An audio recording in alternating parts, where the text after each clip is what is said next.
let me start with you, Jack. Is the mic on? Yes? All right. Jack, I know you've been passionate about the need to... Something's going on here. Huh? Is it working? Okay. I know you've been passionate about the need to fight climate change. I want to get a sense from you of why you think it's so important. I also want to get a sense of why you think it's so important that business has a role in this process. And I know that in addition to the work that you've been doing with nonprofits, recently you've also been in conversations with Bill Gates about the potential of really turbocharging investment in research and development around clean energy, and we may be able to make some announcements about sort of this mission innovation in Paris. Give me a sense of how it looks to you from the vantage point of one of the most successful and largest e-commerce organizations in history. Thank you, President. Well, it's not the passion, it's the concern and worry. When I was 12 years old, I went to swim in a lake. And I was almost dying in that lake because the water was too deep, much deeper than I thought. But 5 years ago, I went to that lake again. The total lake was dry. A lot of people have a disease. And the second concern of the young colleagues died of cancer. 20 years ago, very few people have heard about the cancer, the word. But now, most of the families, my friends, they have people have cancers. So if we've been working so hard, if we work so hard and put all the money in the hospital, buy medicine, it will be a disaster. Why we should working? So if without a healthy environment of this earth, no matter how much money you make, no matter how wonderful you are, you have a bad disaster. So it's the concern we have. So we started 6 years ago, put 0.3% of the money of the total Alibaba revenue on encouraging, enable all the young people to find creative ways to solve the problem. And I think the money is always not enough, but the money we use try to wake up people's consciousness. Should know that the climate change problem. They should agree that the water is a problem, the food is a problem. So that is what we think. And after we're doing that, we think, because what Alibaba believe is, where is the opportunity? The opportunity always lies the place where people worry. If you solve the worry problem, that's the greatest opportunity you have. So after 5 years, we find this is a huge chance. So as you said 2 weeks ago, Bill Gates called me about inviting me, join the force together, investing in the clean technology. I think it's a fantastic idea, and I think it took me and the company believe this is something that we can do the contribution. As I say, we are not a big company. Compared to 15 years ago, we are big. But compared to 15 years later, we are small. But if we do not care about this earth, we do not care about the water, food, the environment, I think nobody can survive, whether you're big or small. So this is the concern. This is the worry I have. Excellent. Now you mentioned the need for continuous innovation in this area, and that's why we have Aisha here. And Jack remembers when he was starting a company. Aisha's sort of at that early stage, but as an engineer by training, you had an idea that could both do well and do good. So tell us a little bit about what your idea was. Tell us about salt, and what lessons have you learned as a young entrepreneur in terms of making an impact? Okay, so first of all, let me take this opportunity to express my deepest appreciation for allowing me to sit with you, Mr. President, Mr. Ma, to share our advocacy and mission with SALT, and of course tackle on a more serious matter like climate change. It's really, truly an honor. So my brother and I founded SALT, so it's Sustainable Alternative Lighting. And our main advocacy is we wanted to address the light inequality gap, first in the Philippines, by focusing on the people at the bottom of the pyramid, because it comprises of about 15 to 20% of the country's population. Now, most of these families live on island, island communities, and they are not connected to power grids. So they mainly use kerosene and fuel-based lamps as the main source of lighting. And we know the danger that kerosene lamps poses. It can cause fire accidents, it emits black carbon. So that's the main reason why what we want is we wanted to provide these people a lighting option that is more cost-effective, more safe, more sustainable and environmentally friendly by a way of a lantern that uses saline solution or ocean water as a means to, a catalyst to generate electricity. In turn, it will be able to power up LED and, of course, power up a USB port where you can also charge low-power mobile devices like your phones. Very essential during emergencies, especially disaster scenarios. So that's how we're trying to, of course, contribute in terms of the climate change. We are starting with the lamp, and what we see, the huge impact that we'll be able to contribute is when we try or when we dive into developing like a large scale for the technology that we have. Just imagine if you'll be able to power up a whole island using the ocean water. So our planet is composed of 70% salt water, so that's what we're trying to aim for. Yes. That's great. So the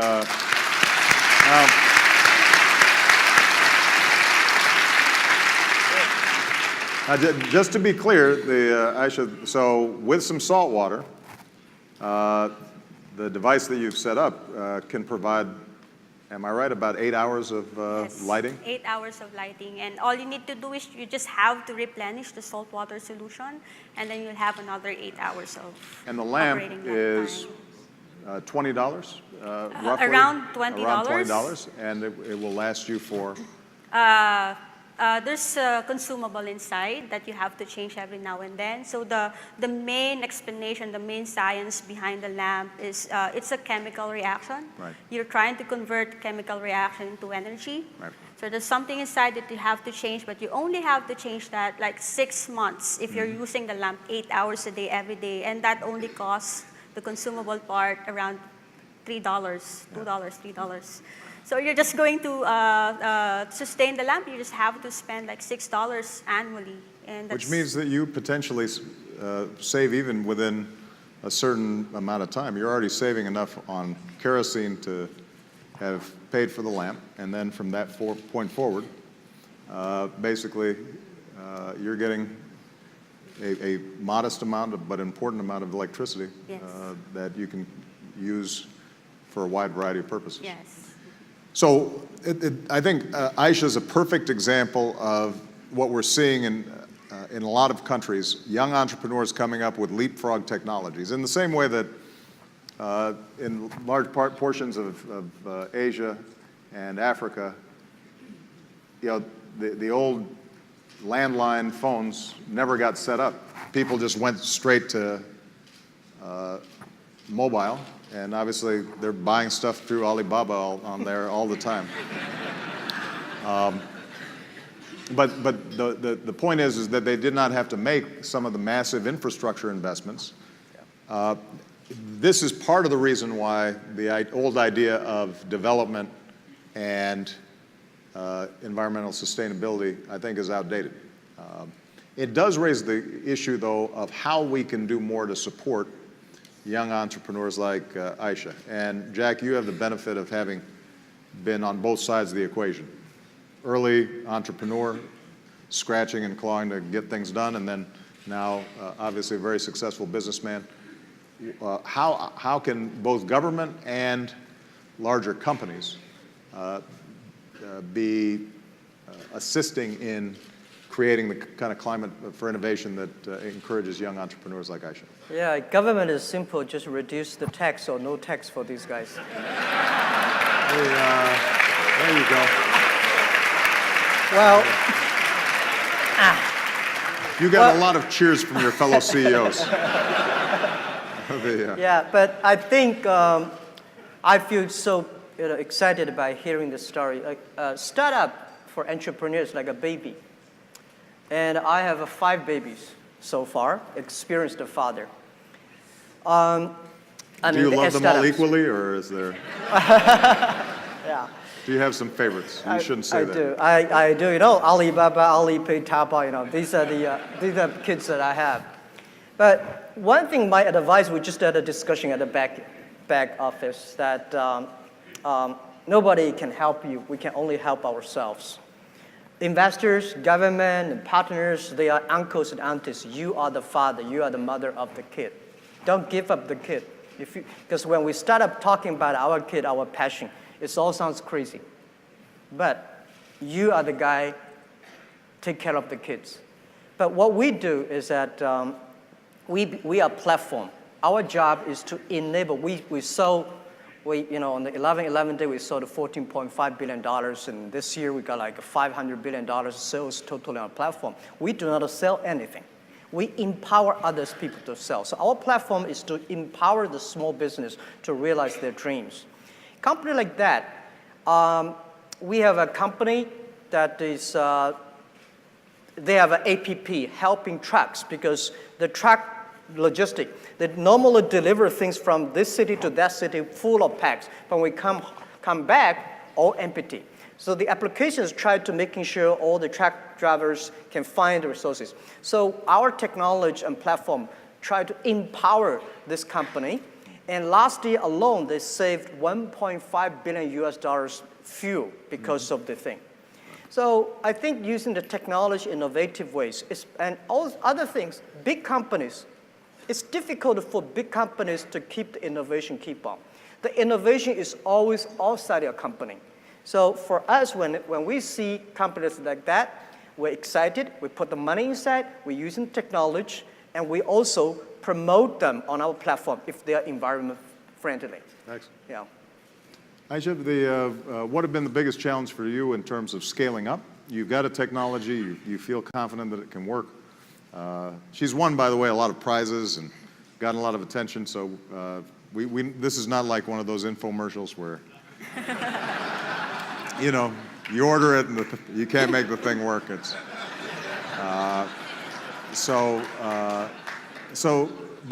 what have been the biggest challenges, and how could both the public sector and the private sector be more helpful in terms of encouraging young entrepreneurs like you? Well, based on our experience, I guess what we need here is like a support system, because we have the passion. So if you don't mind me telling you the backstory of how we started, the main inspiration of coming up with the application, a lighting application, was when I did a personal immersion up in the mountains of Kalinga. So there I learned of a story that because of scarcity of public transportation, people had to travel down the mountain and walk 6 hours just to get kerosene for their lamps. And they do that every other day. So we have the passion. So what we need is like a support system, both from the private sector and the government, to like mentor us, guide us how we can scale up the product or the project. And yes, we also need a lot of support in terms of funding. So that's where that's our main challenge right now. We're on a critical phase. We're trying to mass produce the lamp. So we're just looking for someone to fund us to get the project moving.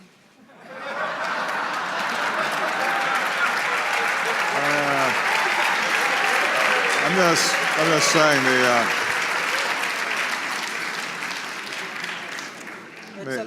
serving as a matchmaker here a little bit.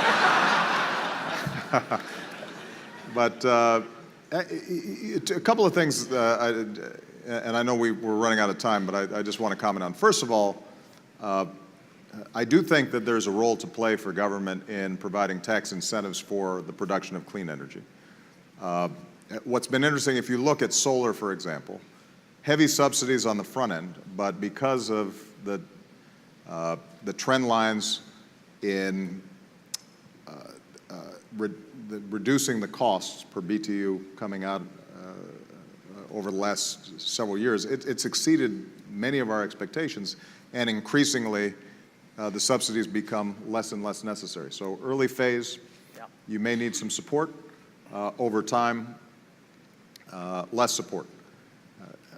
A second area, Jack, where I do think that the government has an important role to play, and I think you wouldn't disagree with this, is on basic research and development.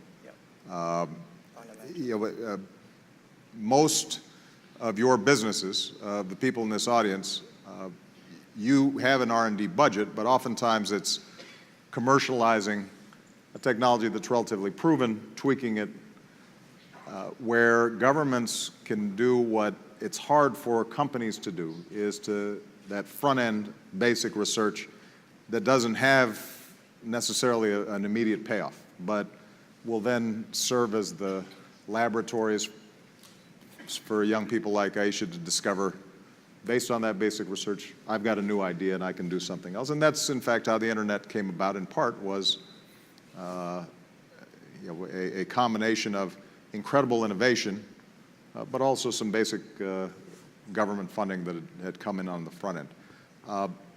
But the thing that I maybe want to ask you, Jack, sort of in closing, is whether you think that other businesses that you're interacting with and dealing with, particularly in the APAC countries, feel this same urgency that you do, or do you think that you're still an early evangelist for this and you have to persuade others a little bit more? And the reason I say that is because I think China's an interesting example. Like the earlier patterns of England or the United States, when a country is growing rapidly, it doesn't pay a lot of attention to the environment.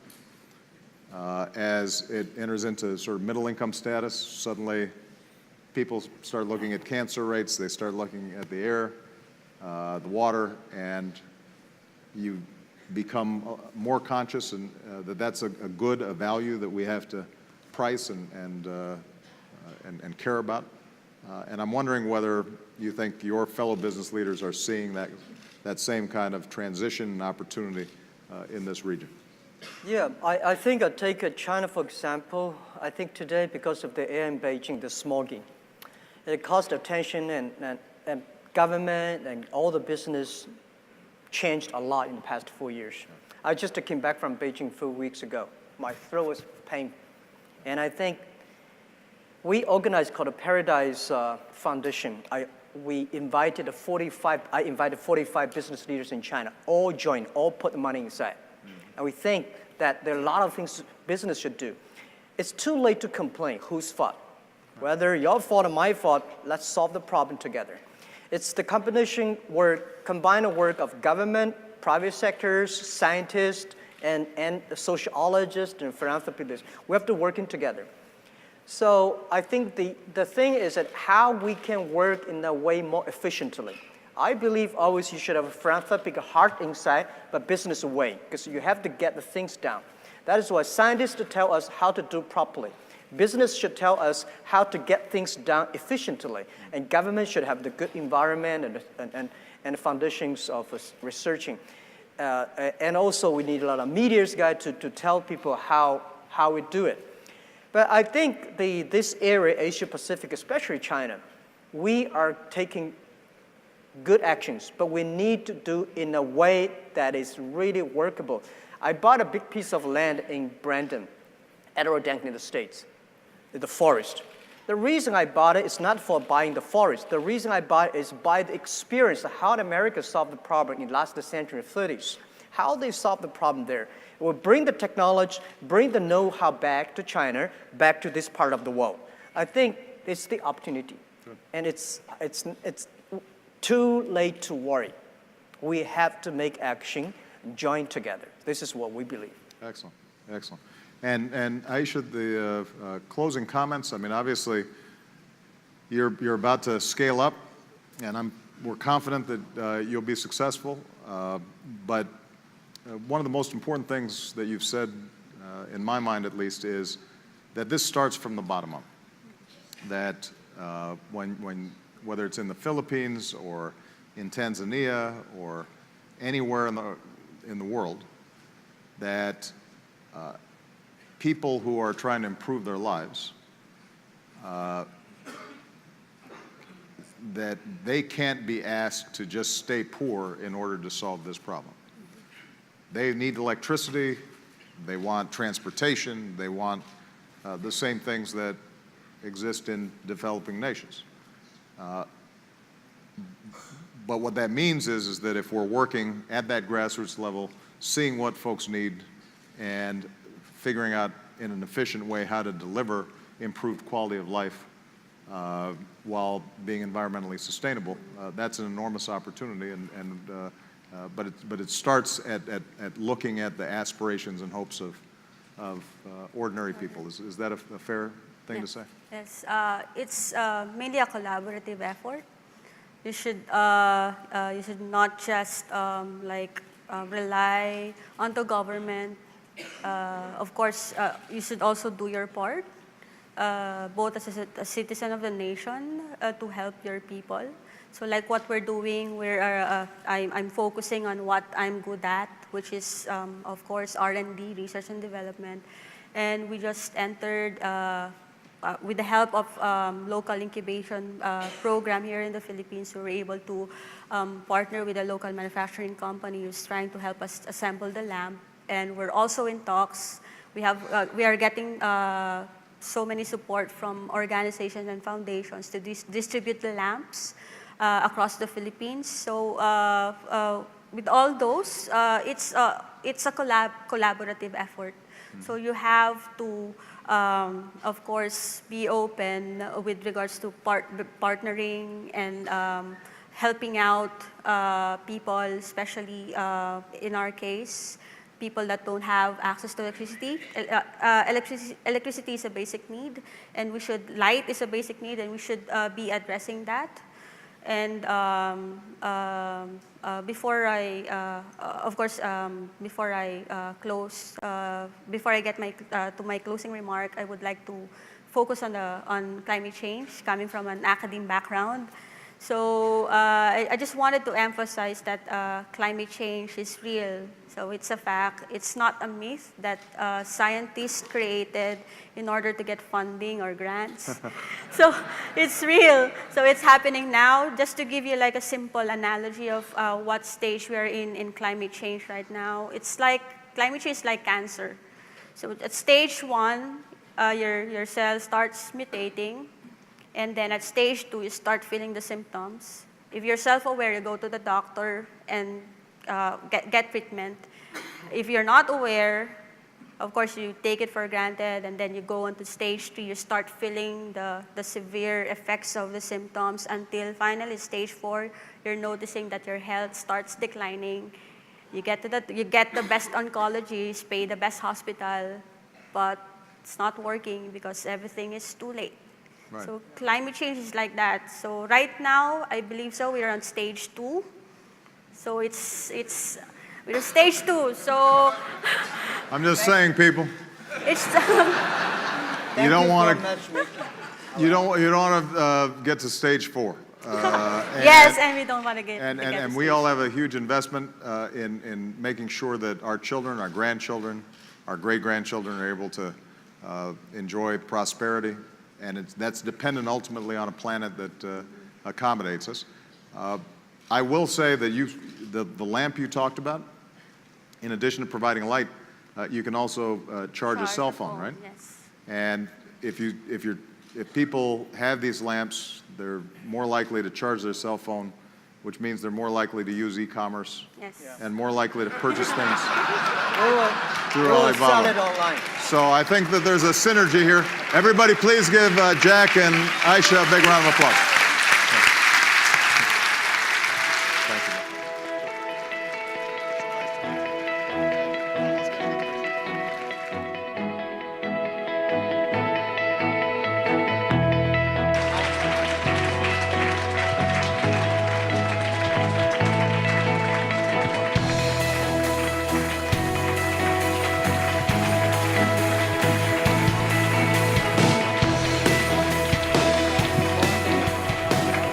That concludes this session.